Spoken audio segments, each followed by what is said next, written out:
Good morning, TEDx. Is it still morning? Yeah. Yeah, excellent. I go by the name of Raphael Blake. Now, actually, you know what? Make some noise if TEDx is feeling nice tonight. Come on.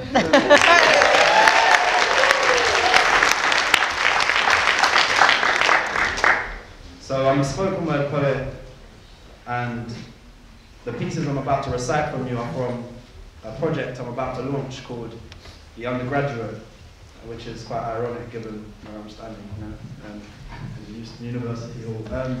And the project's broken down into first year, second year, and third year. Each year has its own theme. The first year being ambition, the second year being reality, and the third year being sacrifice. Oh, we have some people that can relate, yeah. And so with the theme, I guess I'll just jump in to the first piece. From the first year, by the way.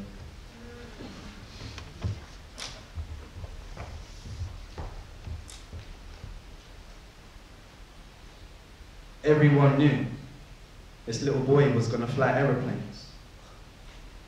They didn't know he would get all the grades and still need an extra 84K to put qualified pilot in front of his name. And he remembers all the years of jokes that were made about someday we'll hear you on British Airways saying, "Good evening, this is your pilot speaking, Captain Blake." You should see him today. He's not smiling, flying in skies. He is writing, he's dying inside. Because everyone thought that he was going to make it. His squadron, the whole of Southeast London, even the estate kids. And he could have got £1.6 million worth of free training, but he didn't want to kill innocent people and go to war. So all of a sudden, he found that there was little to no support. The family don't own any houses to remortgage. The community did try and support him, but the Blue Borough doesn't have a spare £84,000 of funds to endorse him. His commanding officer said, "Blake, we are here to push you forwards. But if you're not willing to join the forces, well then the civilian route you want to take is other orders. So you've got our moral support, of course, but when you're done here, you know where the door is. Best of luck and do keep in touch."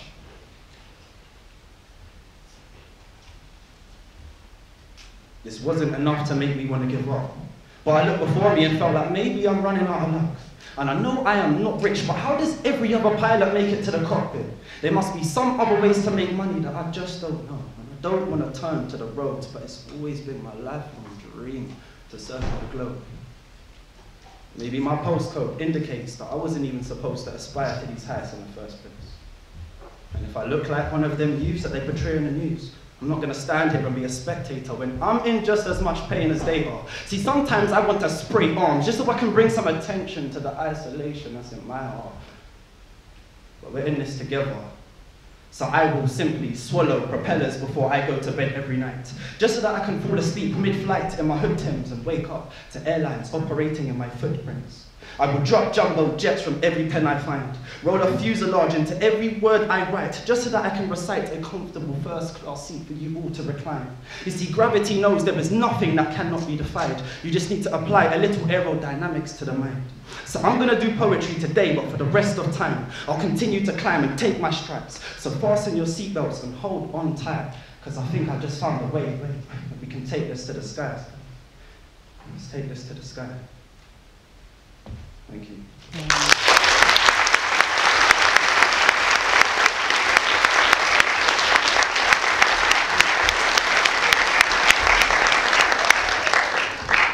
Thanks. And so the next piece is called 20 pence. And it's funny because, you know, I guess the theme is, you know, I guess think global, act local.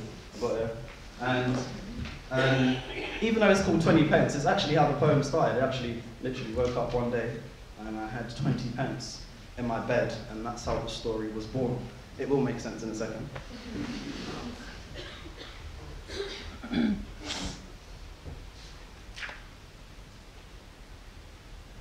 I woke up this morning with 20 pence in my bed.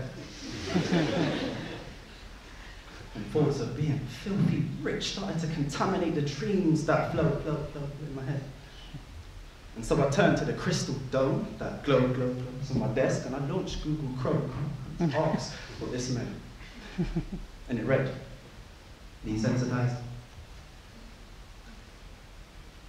Digesting spoons of television can cause internal systems to simply accept the portions we offer. But don't they taste good? Could even replace food, or it could be an oasis in a world of craziness for your minds to escape to. Or it could be that facing your flaws will force you to find the greatness that awaits you, and any other vision which helps you misplace truth is worth the funding budget and will be implemented with great use. What does Google know? It knows what some teachers don't. Oh, miss, don't get defensive. You were only taught to put a stop at the end of my sentence, so I learned to adore these search engines because they're the ones that endorse me to ask questions. See, if I bank on the right keyword, then my account fills every time you do your research. And so I add words to my shopping basket because language is a gold mine, and within it there's so much value to harness. I mean, let's go back to 1989 and talk to Tim Berners-Lee, created the first ever web page in his physics laboratory. I wonder if he knew of the global evolution that would naturally proceed. He had a simple vision of giving access to information for anyone that's connected to reading. Now grandma's on Facebook and even she can see. All because he made web technology royalty free. So if knowledge is supreme and I have access to a multilateral stream, then there really is no limit to what can be achieved. I mean, I'm tempted to ask the Arab Spring, how many revolutions will social media bring? But this is my story, not history, so let's hashtag victory. Because the relationship has changed. We sit at home on our computers and phones and overturn the nature of consumption and trade. So why should I be solely dependent on the state when the blogosphere of individual voice now contours the landscape? I mean, it's gone from bricks and mortar to click and order, from the rise and fall of Motorola to the demise of Woolworths, from the shopfront to .com. Imagine, I used to wait for my favourite songs to come on, and now I just press a button and watch them when I want. I don't have to wait around or wish upon a star. I can www and create the future on demand. You see, as children of cyber information, innovation is second nature to our hearts. So last night, I found all the loose change in my bed, including that wet 20 pence, and I placed it in a jar. And then grandma inboxed me and said, yeah, I already have the drive inside, so nobody's here for no cure. And she tweeted that she likes Instagram. Hashtag no filter. Because having a clear picture of the destination is where it starts. Having a clear picture of the destination is where it starts. Thank you.